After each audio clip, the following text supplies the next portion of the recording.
In this video, I'll be drawing this tree in pen and ink with some ink wash. Stay with me.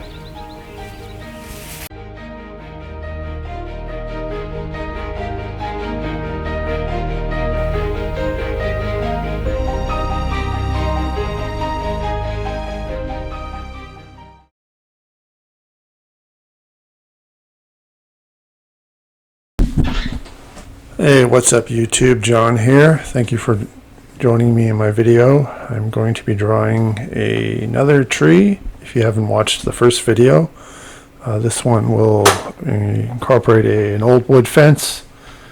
I took this picture when I was on a hike recently in an area called Scottsdale Conservation Area that's located in Ontario, Canada.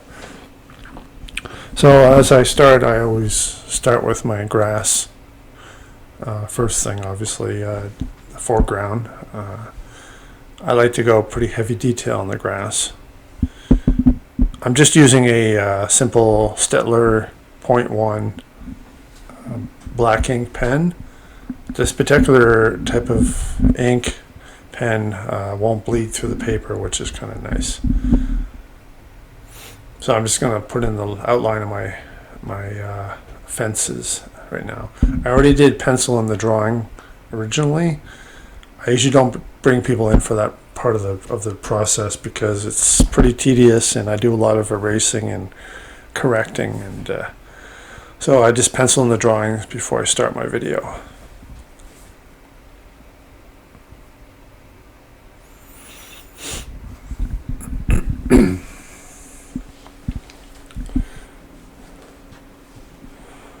So again, I always take a picture of what I'm going to draw, and I always like to explore or visit the places that I've drawn, or that I'm going to draw, I should say. Sorry.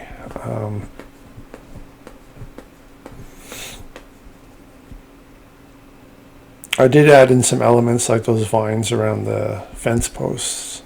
Don't exactly look like that. So again, it's just a artistic personal choice, I guess you can call it. Give a little bit of a personal personality. The vines are going to be pointing towards the tree that will be in the background, so because that will be really the main focus, as well as the fence. So I kind of have the vines all pointing towards the main subject matter, just so your eye will lead you in that direction. That's something important you want to do in your artwork, is to have your foreground elements point in that particular direction.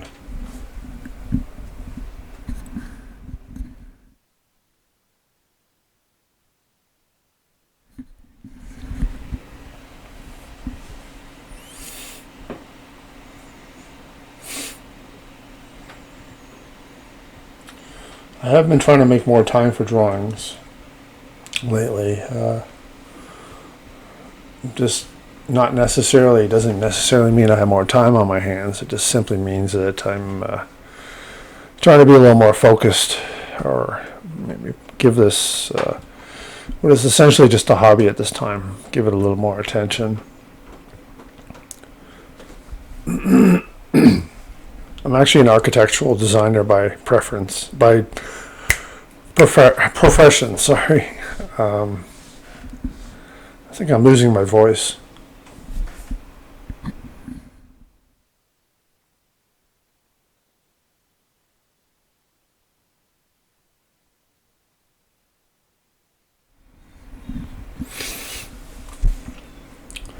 These Staedtler ink pens actually last a lot longer than I would have thought.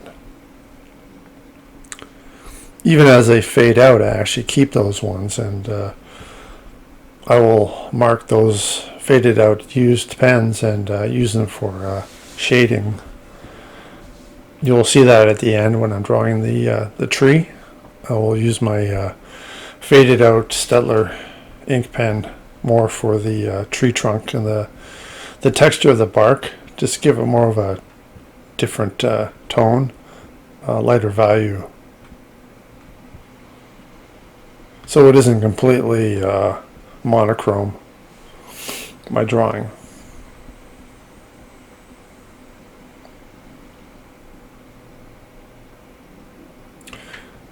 Also, at the very end, I'll be using a Bombay black ink with a 1/2 inch wide watercolor brush and a fine detail brush. Both are watercolor brushes. I'll be using those to put in some just some shading here and there with some diluted ink. The Bombay ink, I diluted it with water in 2 separate amounts. The first one, it will be 1 part ink, 1 part water. The other one is 3 part water, 1 part ink. You'll see that at the end.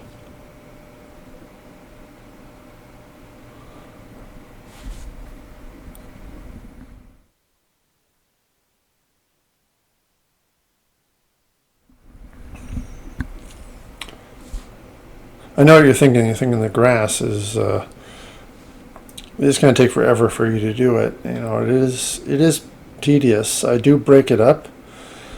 If you notice, the lighting on my video changes every once in a while.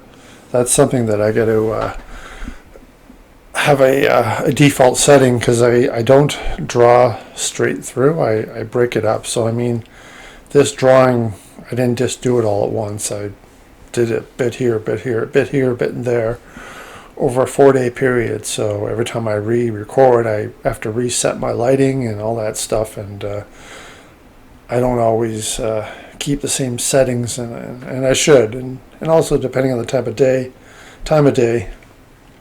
because I do have my drawing table right beside the window, so that does affect things quite a bit. So I hope the quality looks okay, and oh, there, you kind of see the light shifting. So when it goes really bright like that, that means, okay, it's the morning, probably like 7 a.m. I'm working on this drawing, and then I'll do that for about an hour, and then I'll get to work on my architectural design projects, which are my primary bread and butter, and obviously I have bills to pay, so my architectural design business comes first, and this is just a hobby.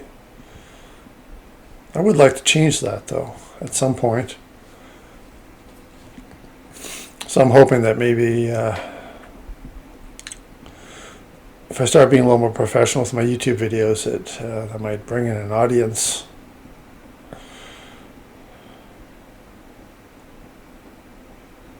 I know a lot of YouTube is so saturated with people doing their different things, and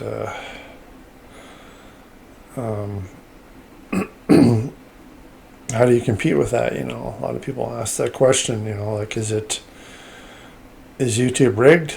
You know, and so only people like maybe Casey Neistat or PewDiePie are going to be at the top because their videos bring in the most views, so they're going to bring in the most revenue for YouTube. So I don't believe that. No, that doesn't make any sense, because YouTube needs new YouTubers, because those old YouTubers are going to come and go, and I may become a big YouTuber at some point, but same thing, I'll come and go, just like all these other guys, you know. So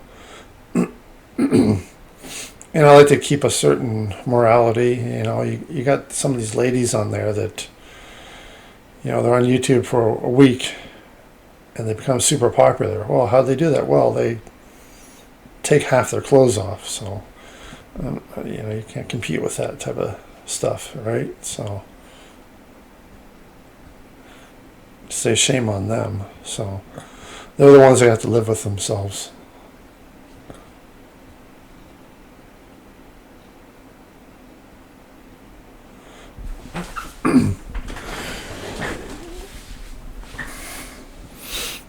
So the fence posts here are just basically It's nothing really difficult. It's just light lines going back and forth. First, I started out with a heavy lines, and I made them a little bit thicker. Those are sort of representing the cracks in the bark, in the wood posts. I should say there's no bark on these posts. These fence posts here. And I just go back over them with some light ink. Same pen, actually, and I shade the bottom. If you're wondering what that scratch is on my arm, we have chickens, and I picked one up and of its rooster cage, and I put it down, and it scratched my arm. Not intentionally, it just happened, that's all.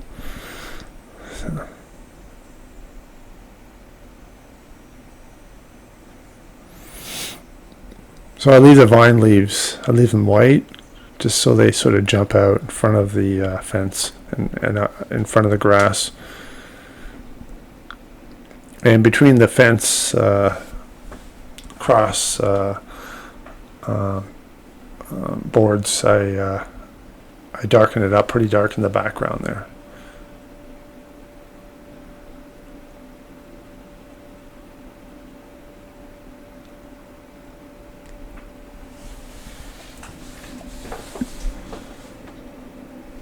So there'll be some bushes in the background. Smaller leaves, obviously. But I still like to go some fairly good detail as well. Not as heavy as the foreground, though, because you don't want it to overwhelm everything else, because really the fence and the tree are really the main subject, not the bushes in the background, though.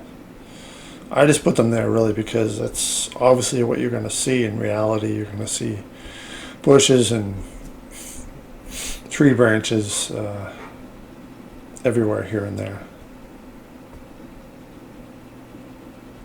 And you can see that one branch on the right. I bent it towards the tree. Again, that's to emphasize so your eye sort of goes to the main subject. I will be at some point producing a video on how to draw bark.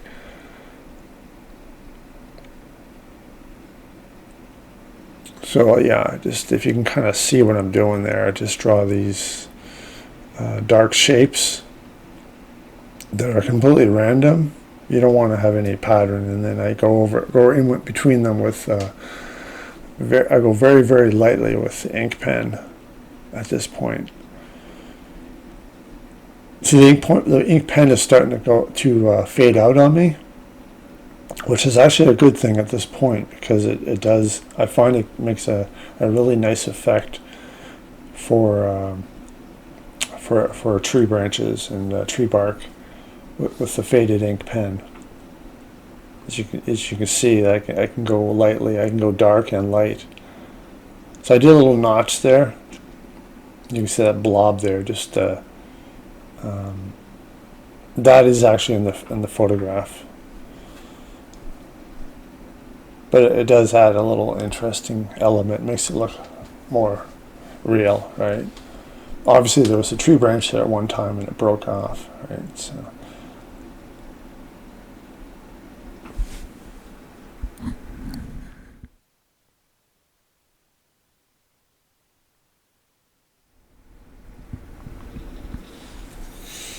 This can be pretty tedious as well. I didn't do this all at once. I think I did this in 2 or 3 sittings. I can say each sitting was probably about maybe half hour, 40 minutes.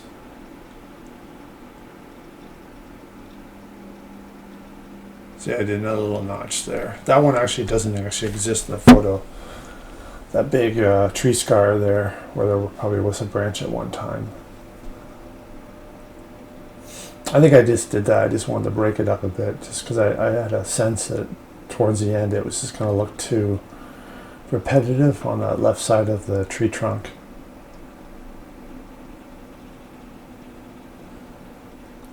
Again, I'm just using the same ink pen for some shading there. So I don't do cross hatching. I actually treat the ink pen like almost like a, I draw with the ink pen the same way a person would almost draw with a pencil. I just shade the same way. I like how it looks personally. So now I'm using the ink with the fine line ink brush, watered down ink, and just drawing in some bushes and adding some darker shading on the fence posts, as well as I will be on the tree as well, darkening it up a bit here and there. Just emphasizing those shadow areas and just to make it look a little more natural.